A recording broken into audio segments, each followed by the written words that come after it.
C'est contre leur texte. Donc, si je comprends bien, vous avez été financé, vous, pour construire un truc privé.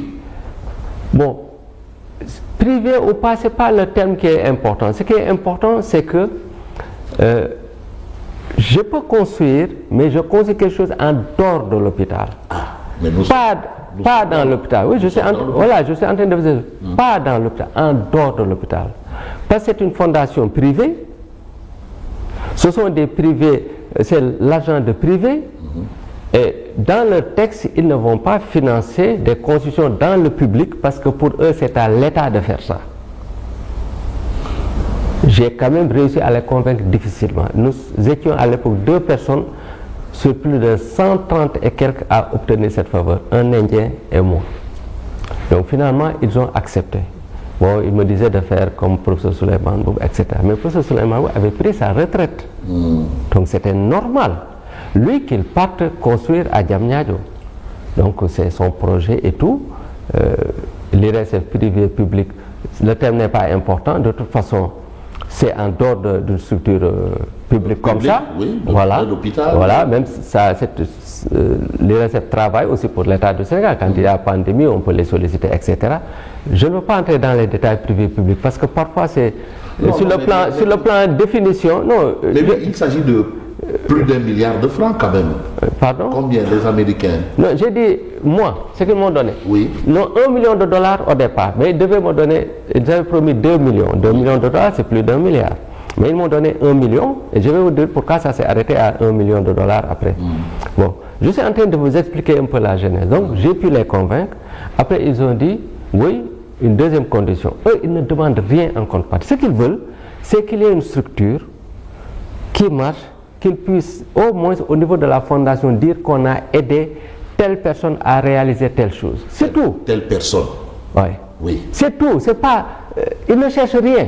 Ils ont aidé le professeur Souleymane Boub, ils ne demandent rien en retour. Mais quand ils viennent, ils voient la structure, mais ils sont contents. C'est tout. Il n'y a pas de contrepartie. Donc, ils m'ont dit une autre condition, il faut que ce soit vous-même qui gériez les finances. Nous, notre argent, le système public ne touche pas notre argent. Ça, ils ont insisté là-dessus. Pour éviter le détournement et si vous voulez être aidé, il faut être aidé par un cabinet privé, pas de privé, pas de public. Bon, ils ont donné les raisons, je ne reviens pas sur les raisons. Et là, j'ai vu le directeur de l'hôpital, je dis voilà, si vous acceptez, on signe, les moyens seront ici. Si vous n'acceptez pas, ce n'est pas mon souhait, mais je vais construire quelque chose ailleurs. Je vais faire quelque chose à Diamniadio où je cherche un terrain ailleurs, je le fais.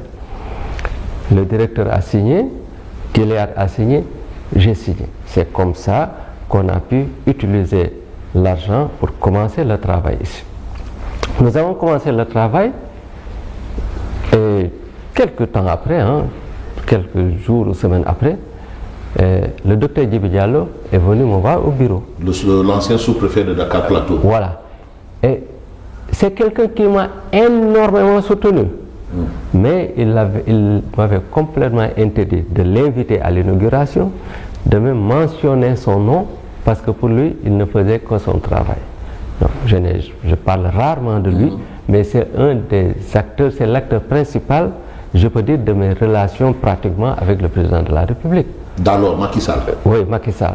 Donc quand il est venu dans mon bureau, bon, il est parti de... Mais professeur Seydou, vous entendez tout le temps parler. Il est dans une boîte d'allumettes.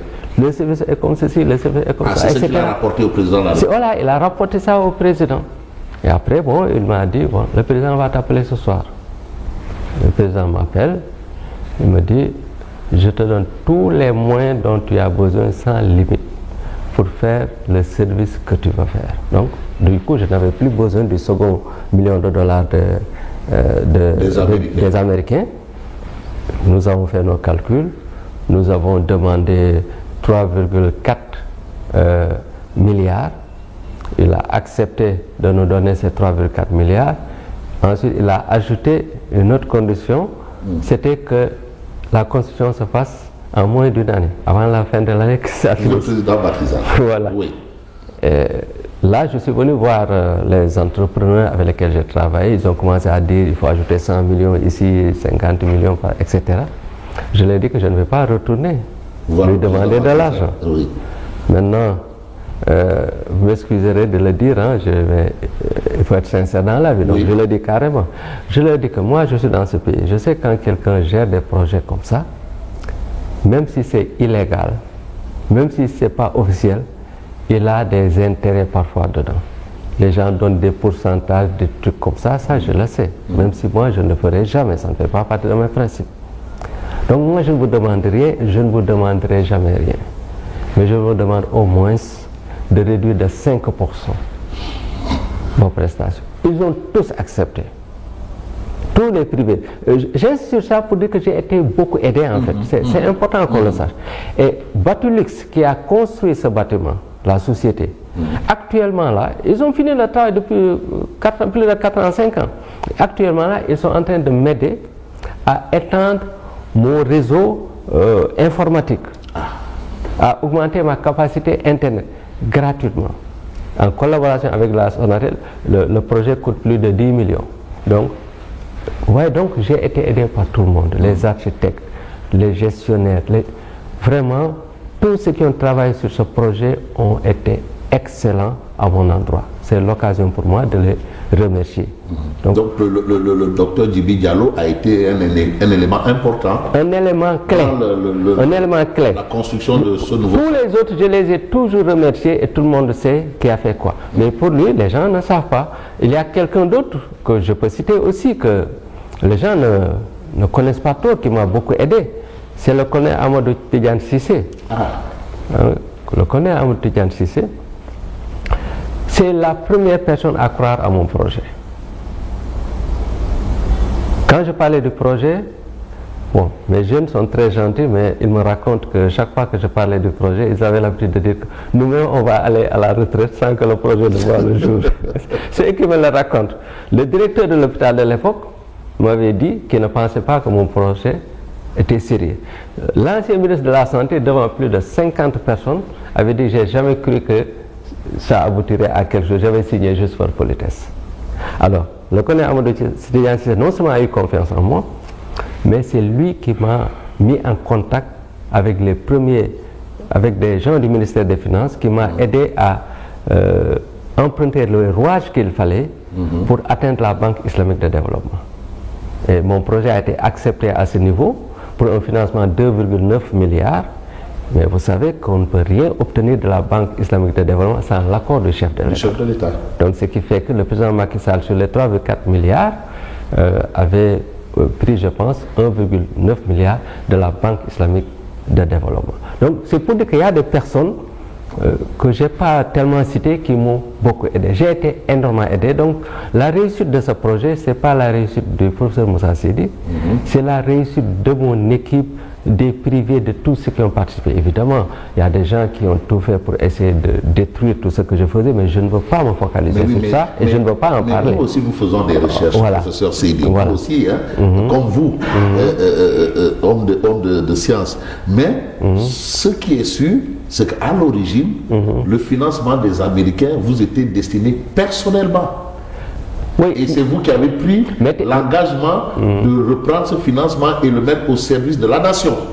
Mais c'est destiné personnellement, mais pas pour que je mette dans ma poche, non, pour que je construise une maison, destinée pour que je construise un service qui va prendre en charge les malades atteints de maladies infectieuses. Et comme je vous l'ai dit, et dans le financement aussi, il a été question d'une villa. Bon, la villa, c'est pas villa professeur Moussa Seydi. Non, non.